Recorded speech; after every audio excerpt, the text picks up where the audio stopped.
So we're headed out to pick up our very first Evil Iron Flip vehicle. I've thought about doing this for quite a long time. There's, being a mechanic my entire life, you just sort of learn things about, well, every mechanic out there can tell you that, right? They're like, oh, I bought this car because it wasn't running right and I knew what was wrong with it. And the guy just wanted to get rid of it. So then they bought it and they used the car give it to their daughter, and she drove it for 10 years, right? There's benefits to knowing something in every business. But physically, it's really hard. I love working on cars. I love building stuff. But to keep the ends meeting, right? To financially keep the shop running, we're gonna try to maybe buy and sell some cars. I'm not really one of those jewelry and velvet jacket salesmen, so I'm gonna be bad at it for a while, I'm sure. I'm gonna make people think that this guy doesn't know what he's doing, because I don't. I'm not a car salesman. I do know, though, I do know what's weak on a car. I know what's strong on a car, and I know what a good investment is, and I know what a bad investment is. So obviously, I'm not going to go out there and buy something that I know is just gonna flop in price, or be something that's prone to all sorts of trouble where the client can't enjoy the thing. Because that's what these old cars are about. Is Friday rolls around and this guy's working his job that he's been working for years, right? He's got this car in the garage that he and his wife love to go driving in, whether they're going to the Dairy Queen, go to a movie or whatever. They love to feel the nostalgia of when they were younger, or even before that. Maybe they like older stuff than that. But regardless, I've always said this about my hobbies. If you work hard and you like this car, or you like whatever, you like a horse, you like whatever your thing is, guns, whatever, man, you work hard for that stuff, enjoy it. Go get yourself what you want. Don't put your family in trouble over it or whatever, but enjoy yourself. Don't act like you're saving everything for your kids or whatever. Most of the things that you buy, unless they're new things, which there's a lot of people out there that need everything new, and whatever, that's their thing. But when you buy something at a reasonable price, that's a collectible, you should be able to enjoy that for free. Which is why I can't believe that not everyone has a collector car in their garage. They're like, they're truly an investment. There's no reason to not just search around for what you like, and when you see something that is what you like, have a competent mechanic inspect it, get a good price on it, put it in your garage, enjoy it. If you don't enjoy it, leave it on jack stand so you can look at it. That's enjoying things too. Wow, look how close that is. Wow. Anyway, that guy was seeing way too far. Anyhow, yeah, just if just looking at the thing is you enjoying it, so long as you store it correctly, you're just not going to lose. And you're not taking money from your family, because when you're gone, if they sell it correctly, that entire investment is there again. I mean, I'm not someone to invest in stock market and whatnot, but I'm pretty sure that's more risky than a '69 Camaro. just certain cars that are always going to be worth something, and some of them are up and comers, like the one we're about to go get. This one is sort of exploding onto the collector car scene right now. I think these cars have maybe doubled in price in the last 4 or 5 years, and we're lucky to get a hold of one that the guy doesn't have a lot into because he bought it 20 years ago. So he's making money. We're buying it at a good price. We're gonna go ahead and go through it, make sure everything's good on it, and it needs a little bit of body work. It had a very slight fender bender that scraped the top of the bumper, wrinkled the fender a little bit. As far as that goes, I don't know that I'll mess with that. I might try to sell it the way it is, just because, like, some people maybe want to replace the fender. Some people are really into having, being able to say that there's 99% original paint on the car. And if that's the case, well, I don't want to be the one to set that down to 95% original paint or 80% original paint. I want them to restore it the way they want to. Mechanically, I'll get it to run and drive good so they can take it on a test drive and know what they have. Here's the big shocker with this car. This car, we believe, and I have no reason to doubt it, is a 13,000 mile car, which means it's had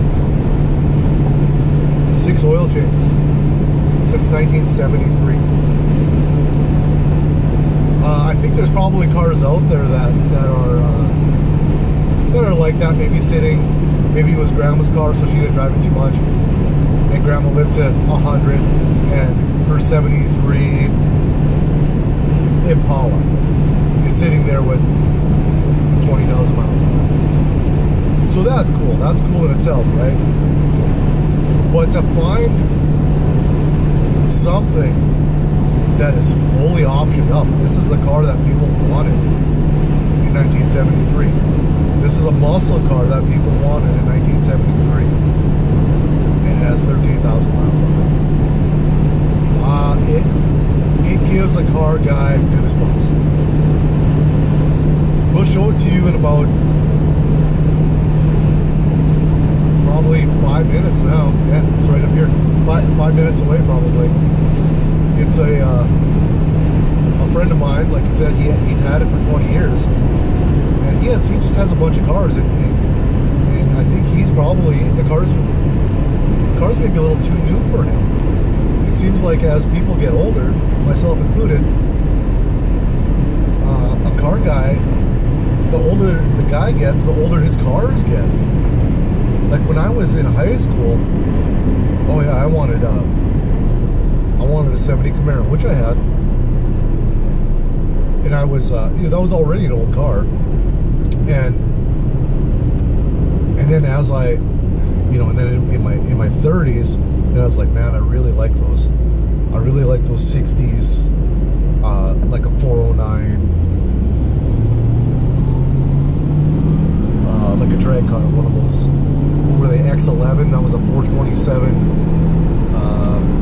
I suppose built on a Biscayne drag car. I was like, man, I really would like to have something like that. And then 40s, I was like, man, those 50s cars, which to this day I still believe 50s cars are at the top of design as far as style goes. You can't beat a car from the 50s, American car from the 50s. And then about 10 years ago, I started getting into cars from the 40s and 30s, and now that's where I'm at. I love all the cars, but I'm building a 34 Ford right now, and it's got all of my attention. Because the things that they did in the 30s, styling-wise, and the infancy of automobiles, it was they were just starting to make cars reliable enough that you could go across the country with them. And that's where I'm at right now. I suppose if I live another 20 years, I'll be looking for horse and buggy. So we are turning into a little neighborhood here that my buddy lives in. Hopefully he doesn't mind the camera. We might end up deleting all of this, I'm not sure, but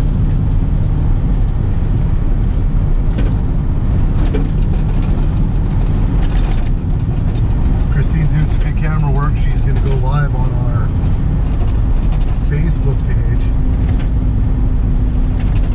So what we'll end up having to do, I suppose, is splice part of that into the video. Is that how can you do that? Could do that, yeah. That way you're not holding both cameras and trying to follow around what's going on.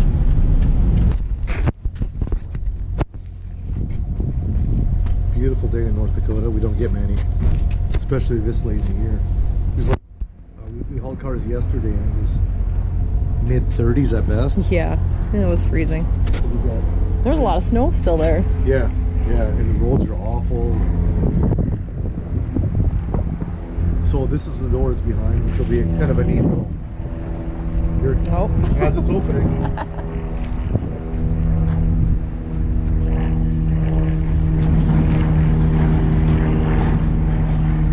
There it is. That's it. That is a 73 Mach 1 Mustang. 351 Cleveland automatic. And 13,000 mile car. Looked at it earlier and it was things that you look at to determine that are stuff like this. Like this door striker. Clearly, if it was 113,000 miles, that thing would be all wrecked up. Then you look at the pedals. Your feet are always on the pedals, so you're going to see wear on the pedals. Well, you don't. The thing is just. This is a 13,000 mile car. Mike says that it came from the factory with a single exhaust, and he cut the factory exhaust off himself. So there again, these old cars didn't make. They didn't make 113,000 miles with the original exhaust. Do you think it'll run good enough to get out of here, or should I pick it up right where it's at? Right. You had to keep gas on it. It was flooding out. Is it a Holly? Edelbrock. Oh, okay. I put a Holly on here and I could not get that thing to run. Yeah. I ended up putting an Edelbrock on it. Yeah, I think the Edelbrock's probably run better all around. And on the seat, there was a bunch of papers that came with the car when I got it. Okay. And it did show pictures of when it was in the accident. Okay. Wow, yeah, it's beautiful. You can see like a chip in it when you pop it, there's rust under there. Yeah. But I've gotten it, so I know the hood's been replaced, but now with a good one. Sure. Alrighty. Well, I'm gonna fire it up just because. Exciting, Well, at least get it outside. right?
351 Cleveland. That's a. The other thing is the air conditioned car. I mean, it's The real deal. yeah, it's option nice. Oh yeah. It's option nice. Like you said, it wasn't an accident at one time. Mm-hmm. So he has another hood. There's another hood that'll go with the car.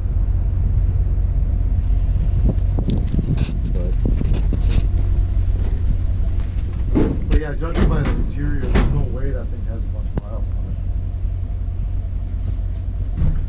it. Yeah, it looks look brand at the, new. look at the seat, right? Right. Yeah, it's beautiful.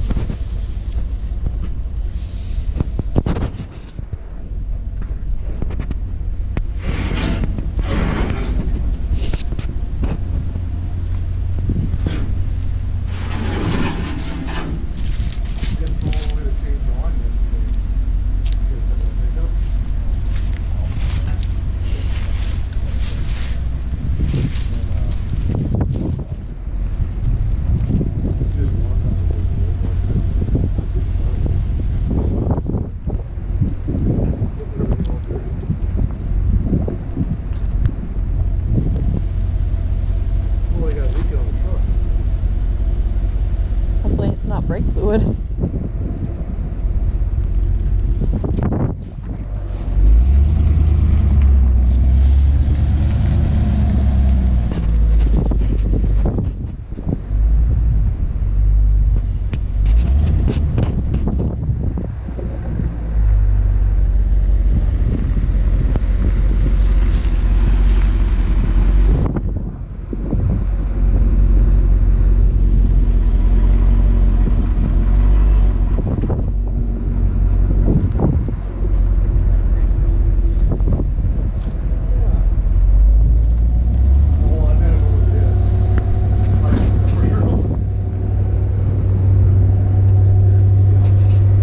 Is it from yesterday, the cutting that brake line? All right. We're still live or what? Yeah, do you All want to we're sign just- off? Yeah, we're just gonna load it, so we'll get more footage of it when we get it into the shop. I didn't realize those were the original wheels for it too, right? Yep. Wow. Yeah. What a great car. Thanks for watching. I like this icon.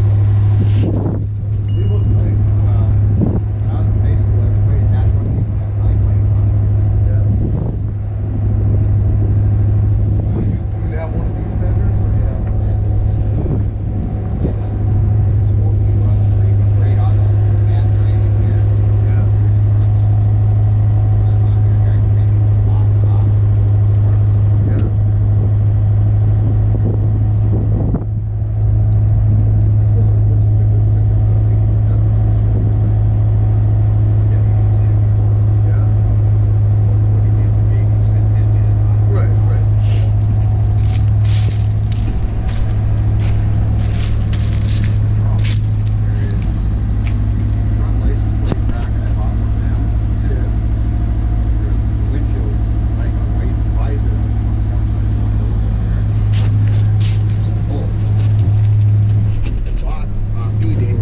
Braces for this, up there they are.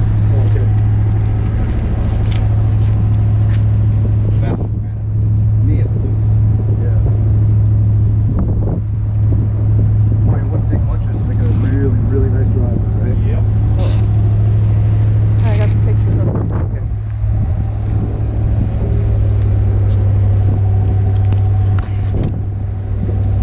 I don't think I met you. Mike. Nice to meet you.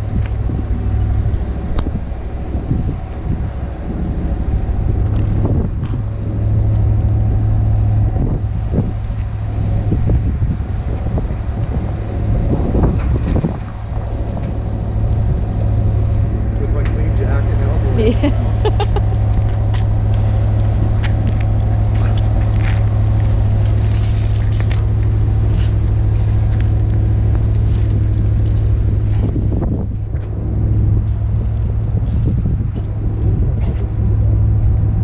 I think I got some axle straps to go around that cross member easier. I think I can get that chain around there pretty easy.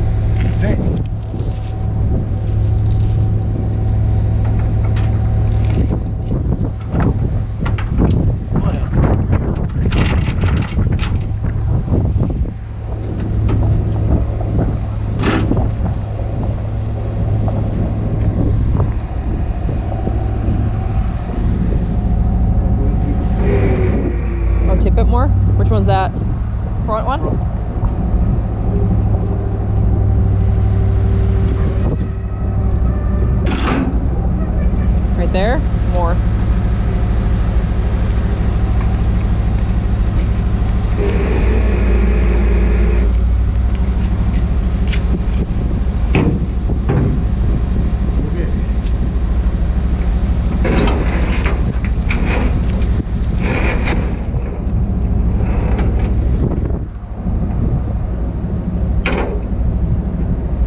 chain got stuck. Let's hang up.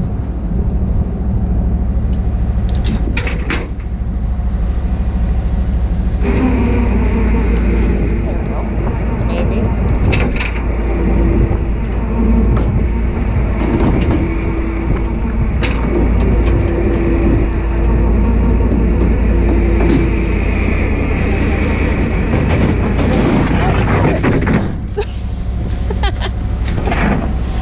Because I wasn't tied off anymore. Gotta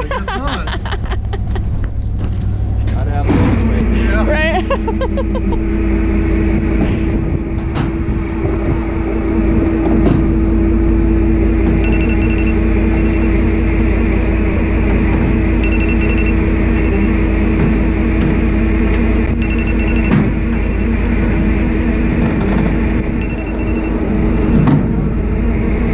How's it doing? Yeah. It's good? Yeah.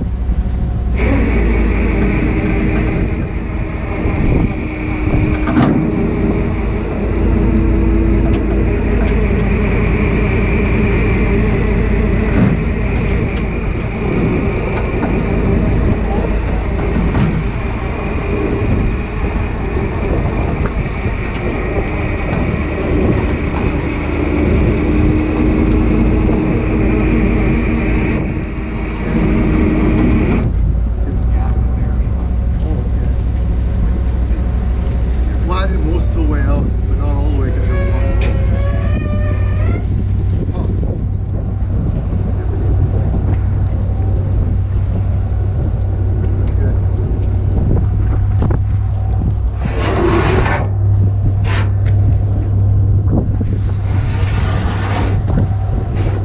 Yeah, they all have their little issues, right? Yeah, I'd say I searched and searched, and I ran water up there, and I couldn't get it to leak. And then as soon as I sprayed the taillights, sure enough, that's what it was. So.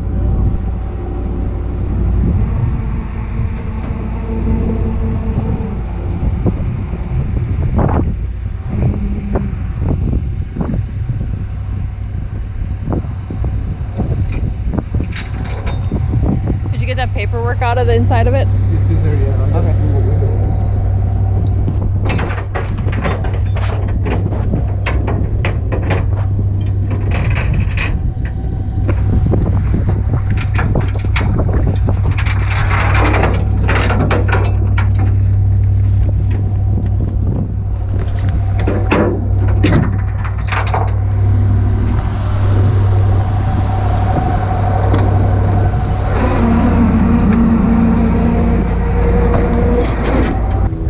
I guess we're only going 5 miles, right? I took the paperwork out of there. Thank you, Mike. Yeah. So I'll get you the wood and then Okay. fenders. That's when we're going to Lake next weekend. So fenders up there. Yeah. All right, cool. You got it, man. Nice to meet you. Yeah. Thank you.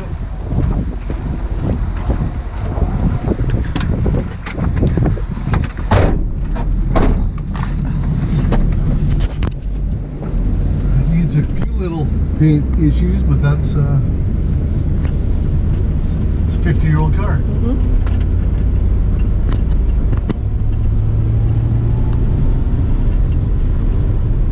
To see anything that original is just crazy anymore. You know, Yeah.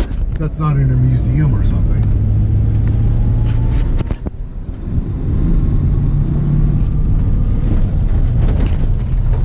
When we get to the shop, I suppose I don't really have a spot for it yet, so I'll probably have to